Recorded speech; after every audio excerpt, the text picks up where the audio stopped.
At just 14 years old, he was forced to marry the crown prince of the French royal family and became the much-anticipated crown princess. He was an Austrian, and the political marriage was intended to strengthen ties between the two countries. His mother warned him that once she moved into the French royal family, she would become the center of attention and that she should listen to the ambassador's opinions when encountering problems. After saying goodbye to her family, Mary set off for France with her beloved dog. Looking at the photo of her future husband, Louis, her joy was beyond words. After traveling for several days and nights, the carriage stopped at the border between the two countries. They held a symbolic ceremony. What greeted Molly was his new housekeeper. Molly enthusiastically hugged the housekeeper. Such behavior was very important to France. It's unusual for people. According to tradition, Marie had to say goodbye to her entourage and leave everything about Austria behind, even her beloved dog. Although there is a lot of reluctance, it is a custom and etiquette that must be strictly observed. Marie was also stripped of her Austrian clothing. Then they continued on the road, and met a team coming to greet her. Mary met her future groom, Louis, but the arrogant French woman laughed at her because she looked naive. Mary was soon escorted. Everything here was new to him. Here the nobles were accustomed to restrain their behavior, and Mary stood out under their dignified gaze. The two held the highest-level wedding ceremony in the royal family. Louis put a ring on her and kissed her cheek. They officially became a legal couple.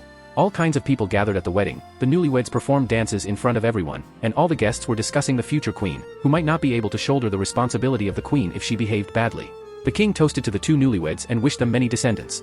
After the festivities were over, the newlyweds were escorted to their chambers, where they were covered with quilts, and the king had an early morning as nothing happened between the newlyweds. Mary is confused when she wakes up to find many women around her. The housekeeper told her that a dressing ceremony would be held every morning, and all the princesses in the royal family would come to serve the crown princess. It was a great honor, and only the crown princess had the right to this honor. Mary found it strange and wasn't even allowed to do it herself. After the dressing ceremony, the breakfast table was again surrounded by many courtiers. While praying, Mary couldn't help but laugh. She was a girl who loved to laugh, and this was not the behavior a princess should have. The butler kept reminding him. Rule. During dinner, the royal family engaged in small talk, and the king was not shy about spending time with his mistress in front of everyone. Du Barry was not of noble birth, but he had received a title from the king, and the other ladies were always talking about him.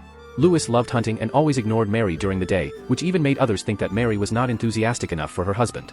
But Louis didn't show up until very late. Mary wanted to show tenderness to her husband, but Louis always rejected him. Moshe, the ambassador sent by the Empress of Austria, soon reminded Mary that her main task was to carry on the family line, but Mary neglected this obligation through no fault of hers. Because Louis has no interest in her, if no efforts are made to arouse Louis's enthusiasm for her, it is likely to jeopardize the relationship between the two countries. She changed from an Austrian princess to a French crown princess, and she didn't need to move her hands even to eat or change clothes. Letters from her mother were waiting, and the nobles of Versailles were also waiting for her to give birth to an heir to the throne, but her husband was not treating her. She wanted to get close to her husband, but Louis pretended not to notice her attempts.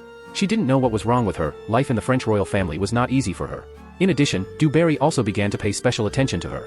The strange thing is that as time passed, Mary still did not integrate into the French upper-class society. Her mother was very concerned about her daughter's situation and hoped that Mary would establish a friendship with Du Barry, the king's favorite. But the ladies-in-waiting imagined Du Paris as a fallen woman who had manipulated the king's power and gained status. Du Barry reappeared in bright clothes, and all the princesses ignored her presence. Mary is getting tired of this life and doesn't know how to repair her relationship with her husband. Big Smoothen told him that Du Paris wanted to give him some jewelry, but Mary was not interested, but Moussi reminded him that he should not despise the king's favor, otherwise he would lose the king's favor for him.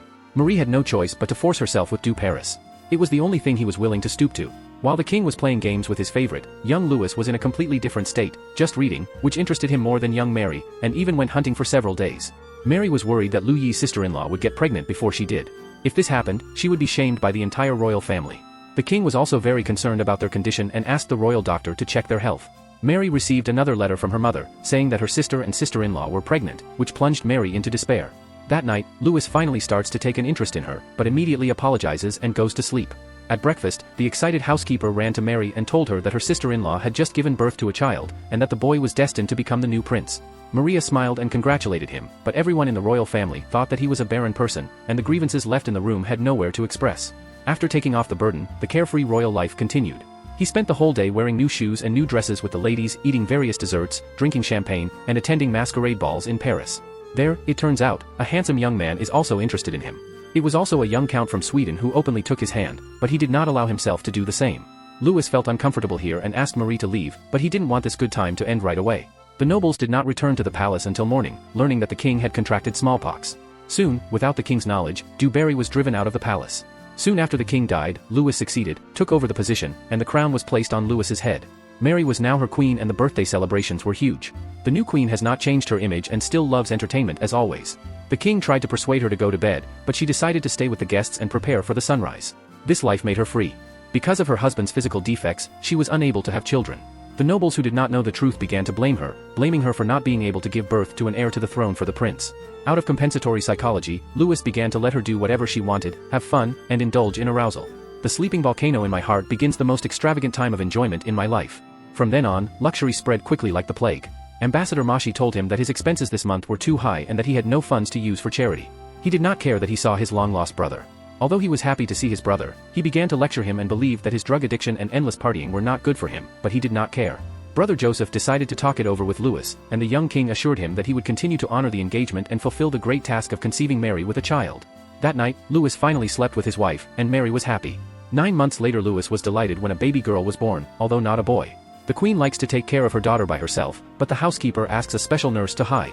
The king gave Mary the Trianon as a gift, and she had a place to call her own. Away from the dullness of the palace. All in all, the queen's life has not changed and she still does not need to bear any responsibilities. Several years later, Mary still lived in the small palace with her daughter. This place became her exclusive place, sometimes becoming a personal paradise, and she would often visit her. She likes such a carefree life, but not everyone is satisfied with the queen's behavior. Moxie reminds her that she must maintain her authority. She gave her first performance in the theater, something a queen would not normally be inclined to do, but the king was fine with it and would visit him frequently, inviting him back to the palace for balls celebrating the soldiers. Mary did not mind attending the ball, and was introduced to several generals, including the Count of Aix, with whom they had looked at each other before the masquerade, and all drank as usual throughout the evening. This time Mary was not shy and did not refuse Aix's initiative to strike up a conversation. Some thought the queen's behavior was unacceptable and she waited for everyone to fall asleep. Mary started a series of secret love affairs, and she finally realized the love that Louis could not give her. Soon Aix left the palace of Versailles, and her life returned to its previous dull state. She kept thinking about Aix.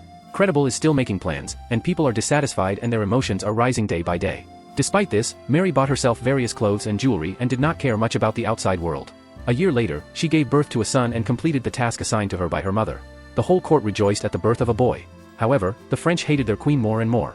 When he applauded in the auditorium, no one applauded with him anymore. People looked at him with close eyes. The king was informed that an angry mob had taken over the palace, and most of the royal family were ready to flee, but the king and queen decided to leave Mary behind to say goodbye to his ladies-in-waiting. Ambassador Mosi is also leaving. The king was informed that a large mob was coming towards him to demand face, but the king still chose to stay here. However, the situation was even worse at night. Mary saw angry people outside the palace, and the king and queen were forced to flee with their children. Looking back at the palace where they once lived, they could only watch helplessly.